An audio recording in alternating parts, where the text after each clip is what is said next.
হাজী সাহেব কাবায় গিয়ে হজ করে আসছে মাশাআল্লাহ।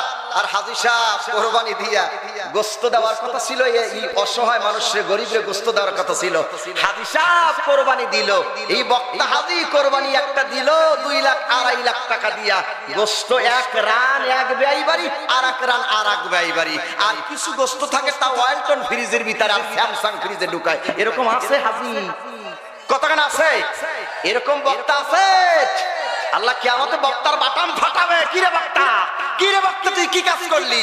গোশত এতিমেরটা অসহায় মানুষেরটা গরিবেরটা ফ্রিজে ঢুকাইছো, আর একবারই এক ব্যয় বাড়ি এক রান আর এক বাড়ি বাড়ি এক রান। আর এই 4 হোস্টেলে বসে বসে গল্প দিছো আমার গরুতে হইছে গোশত 2 মণ আর মানুষের দেশে 1 টুকরা।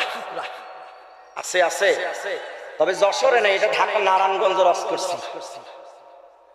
আমার ভাই তো 8টা 10টা দেয়, শামীম ওসমান ভাই 8টা 10টা গরু একসঙ্গে দেয়। মাঝে মাঝে বলি আসে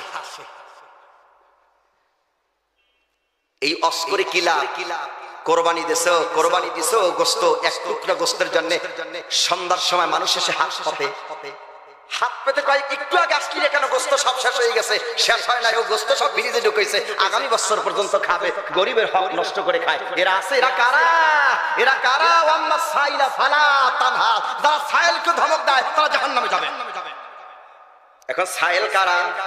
এই সাইলের ব্যাখ্যা করতে গেলে আমি ধরা, সাইলের ব্যাখ্যা করতে গেলে আমি বলকে ধরা। কাবায় গিয়ে দোয়া করছি রব্বানা আতিনা ফিদ দুনিয়া হাসানাতাও ওয়া ফিল আখিরাতি হাসানাতাও ওয়া কিনা আযাবান্নার। আর গরিবের হক নষ্ট করেছি, মেয়েরটা নষ্ট করেছি, ছেলেরটা নষ্ট করেছি, আর কত জায়গাতে নষ্ট করেছি, দিকে আগাইলাম না। নষ্ট করে রুমাল একটা মাথায় দিয়া মসজিদে গিয়ে পাগড়ি একটা বেঁধে রুমাল একটা মাথায় দিয়ে কোষে কোষে জিকির, ওরে জিকির, জিকিরে মসজিদের ফ্যান পর্যন্ত লাফায়। আর জনগণের হক নষ্ট করেছে।